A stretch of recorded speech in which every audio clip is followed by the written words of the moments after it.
আল্লাহ হন আমি উম্মিও হয়ে গেছে আমার রসুল লেখা যাই কি উদ্দেশ্য উম্মি শব্দর অর্থ আপনারা বাংলা ভাষায় লেখলে দেখবা নিরক্ষর অশিক্ষিত দেখবেন জানা উম্মির মানা অশিক্ষিত লেখবায় না আগুদা লেখবায় তাহলে সময়ের বলুন উম্মি শব্দর অর্থ হইল যে কোরআন শরীফ পড়া জানে না এ উম্মি যত বড় আলিম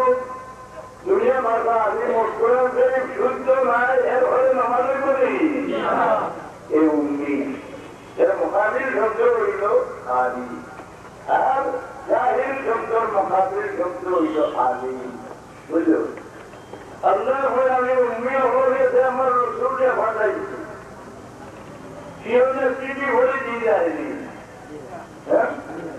ইয়াতলু আলাইহিম আয়াতিহি আল্লাহ কোরআন যে তিলাওয়াত করে আমাদের হুমাইতা ওই ইউযাক্কিহিম এরা পাক বানাইতা এরা পায়খানা করে পাক নিয়ে ওযু গোসল হওয়া পাক নিয়ে না মানুষের শারীরিক নজাসত থেকে তার অন্তরের নজাসতে মানুষের জীবন ধ্বংস করে ফেলেছে